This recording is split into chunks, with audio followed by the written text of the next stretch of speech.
कोविड-19 के इस माहौल में भी पंजाब और हरियाणा के बहुत से किसान सड़कों पर आंदोलन कर रहे हैं। ये उसी आंदोलन की कुछ तस्वीरें हैं।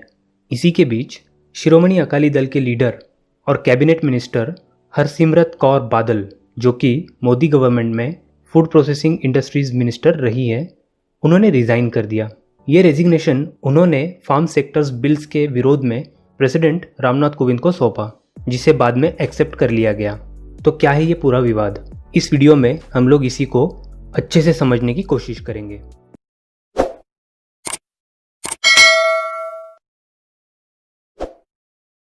पाँच जून 2020 को सेंट्रल गवर्नमेंट ने 3 ऑर्डिनेंसेस पास किए। उसमें से पहला था farmers produce trade and commerce promotion and facilitation ordinance 2020। दूसरा था farmers empowerment and protection agreement on price assurance and farm services ordinance 2020। और तीसरा था इसेंशियल कमोडिटीज अमेंडमेंट ऑर्डिनेंस 2020।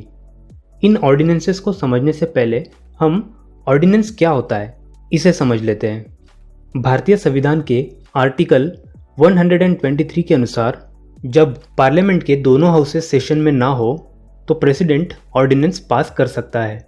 ये ऑर्डिनेंस में उतनी ही पावर होती है जितनी कि पार्लियामेंट ने पास किए हुए किसी एक्ट में होती है, लेकिन ये ऑर्डिनेंसेस सिर्फ तभी पास किए जा सकते हैं जब प्रेसिडेंट कन्विंस हो कि अब बहुत अर्जेंट ज़रूरत है कोई इमीडिएट एक्शन लेने की। इस ऑर्डिनेंस की वैलिडिटी पार्लियामेंट के सेशन में आने से 6 वीक्स तक होती है, जिसके दौरान इन ऑर्डिनेंस को पार्लियामेंट में पास कराना ज़रूरी होता है, वरना ये इनएक्टिव हो जाते हैं। लेकिन अगर ये पास करा लिए जाते हैं तो ये एक एक्ट बन जाते हैं। अब इसी रूल को फॉलो करते हुए जो ऑर्डिनेंसेस 5 जून 2020 को प्रोमलगेट किए गए थे, उन्हें पार्लियामेंट के मॉनसून सेशन में टेबल किया गया है, जिससे कि उन्हें पास किया जा सके और उन्हें एक्ट में तब्दील किया जा सके। तो क्या है ये 3 बिल्स, इसे हम डिटेल में समझने की कोशिश करते हैं।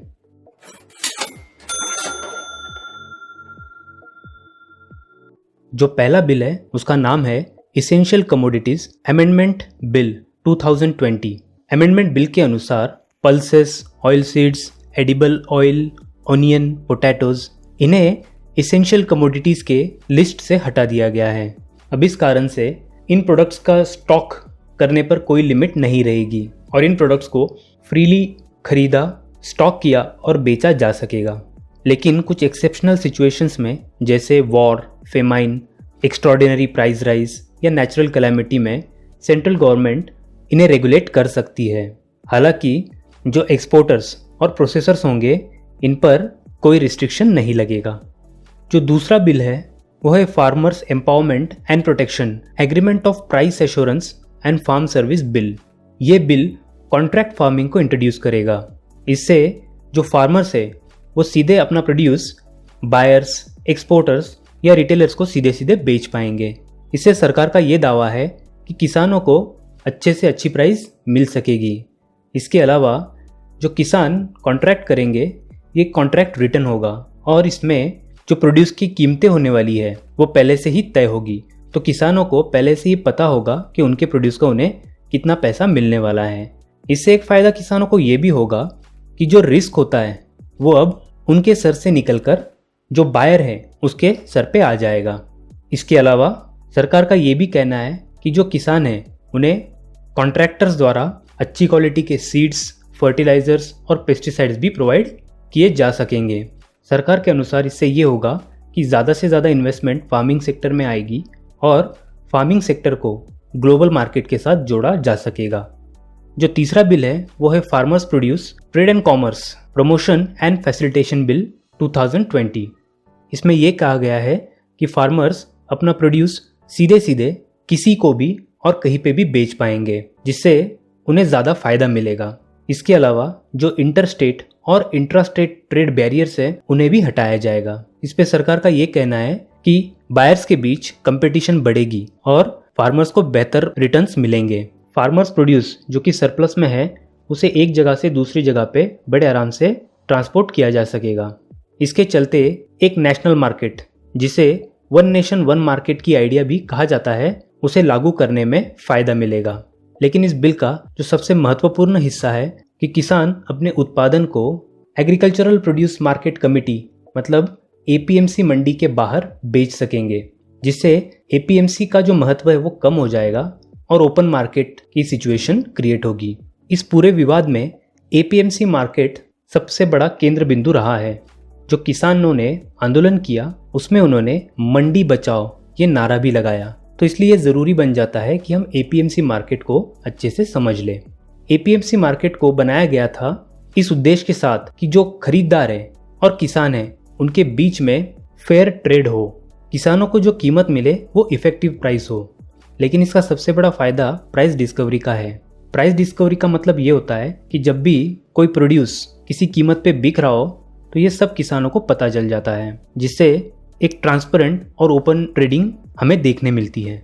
राज्य सरकारें एपीएमसी मार्केट्स को रेगुलेट करती है। वो बायर्स, कमीशन एजेंट्स और प्राइवेट मार्केट्स को लाइसेंस प्रोवाइड करती है, जिससे उन पे कंट्रोल रखा जा सकता है। इसके अलावा एपीएमसी मार्केट्स ट्रेड के लिए ज़रूरी इंफ्रास्ट्रक्चर प्रोवाइड करती है। लेकिन एपीएमसी का सबसे बड़ा फायदा ये है कि सरकारें वहाँ पे किसानों को एमएसपी मतलब मिनिमम सपोर्ट प्राइस इंश्योर कराने में मदद करती है। क्योंकि वो रेगुलेटेड होती है तो सरकार इन्फोर्स कर सकती है कि किसानों को उनका मिनिमम सपोर्ट प्राइस ठीक से मिले।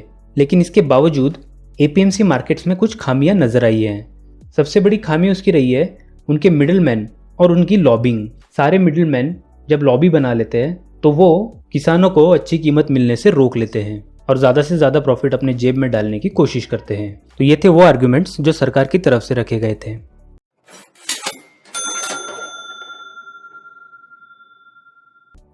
किसान आंदोलन क्यों कर रहे हैं, इसको लेकर किसानों ने अपने कुछ आर्ग्यूमेंट सामने रखे।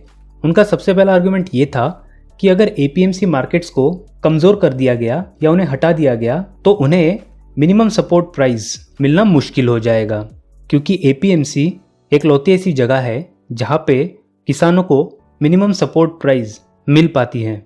उसके अलावा ऐसा और कोई मैकेनिज्म नहीं है। उनका अगला आर्ग्यूमेंट ये था कि हमारे देश का फार्मिंग सेक्टर ये बहुत ज़्यादा वल्नरेबल है, इसीलिए किसानों को हमेशा गवर्नमेंट के सपोर्ट की ज़रूरत पड़ती है। ऐसे में किसानों को प्राइवेट सेक्टर के भरोसे पे छोड़ना उन्हें और मुश्किल में डाल देगा। किसानों का ये भी कहना था कि इन बिल्स से ना कि किसानों का फायदा होगा और ना ही एंड कंज्यूमर्स का यानी कि आम इंसानों का। उससे सिर्फ और सिर्फ जो कॉरपोरेट्स है या बड़े ट्रेडर्स है उन्हें ही फायदा होगा, क्योंकि किसानों को अपने कर्जे चुकाने के लिए अपनी उपज जल्द से जल्द बेचनी होती है। तो बड़े कॉरपोरेट्स और बड़े ट्रेडर्स उनके इस सिचुएशन का फ़ायदा उठाकर उनसे उनकी उपज कम से कम कीमत पे खरीद सकते हैं। क्योंकि स्टॉकिंग और होर्डिंग की कोई लिमिट नहीं रखी गई है, तो होर्डिंग करके और स्टॉकिंग करके मार्केट में आर्टिफिशियल शॉर्टेज बनाकर आम इंसान को ज़्यादा से ज़्यादा कीमत में बेच के अपना नफ़ा बढ़ा सकते हैं।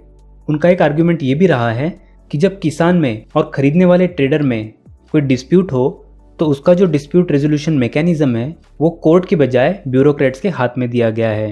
ये कहते हुए किसानों को ये लगता है कि क्योंकि वो कमज़ोर है और बड़े ट्रेडर्स और कॉरपोरेट्स के पास काफ़ी पैसा है, तो ऐसे सिचुएशन में भ्रष्टाचार के ज़रिए वो किसानों का एक्सप्लॉयटेशन कर सकेंगे। इसके अलावा किसानों ने ये भी कहा कि इस बिल में कीमतों को फिक्स करने के लिए कोई स्पेसिफिक मैकेनिज्म नहीं है। ऐसे में किसानों का एक्सप्लॉयटेशन होना स्वाभाविक है।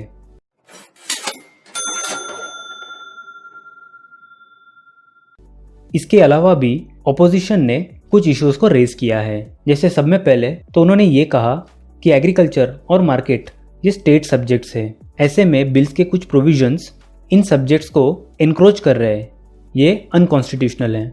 इसके अलावा अगर एपीएमसी को कमज़ोर कर दिया गया तो स्टेट का फीस, टैक्सेस, लेवी, सेस के द्वारा एपीएमसी से जो रेवेन्यू जनरेट होता है वो निकल जाएगा। एक मुद्दा ये भी उठाया गया कि होर्डिंग के कारण देश में फूड सिक्योरिटी का खतरा निर्माण हो सकता है। और विरोधी पक्ष का ये भी कहना है कि ये बिल जो इतना ज़रूरी था उसे प्रॉपरली पार्लियामेंट के सेशंस में इंट्रोड्यूस करा के प्रॉपरली डिस्कशन करके और एक्सपर्ट्स की राय लेकर के पास कराना ज़रूरी था। ऐसे में सरकार ने ऑर्डिनेंस के द्वारा इसे पास क्यों कराया, तो इससे सरकार के इंटेंशंस पे भी उन्होंने सवाल खड़े किए। ताज़ा समाचार मिलने तक राज्यसभा में भी ये बिल्स को पास करा लिया गया है।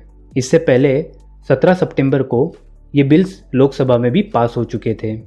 अब इन बिल्स पर प्रेसिडेंट की मंजूरी मिलते ही ये एक्ट बन जाएंगे और पूरे देश में लागू करा दिए जाएंगे। तो दोस्तों, फार्म्स बिल से संबंधित ये सारे मुद्दे थे। अगर आपको ये वीडियो पसंद आया है तो इस वीडियो को लाइक करें, इस वीडियो को ज़्यादा से ज़्यादा शेयर करें और चैनल को सब्सक्राइब करें। फिर मिलेंगे अगले वीडियो के साथ, तब तक के लिए धन्यवाद।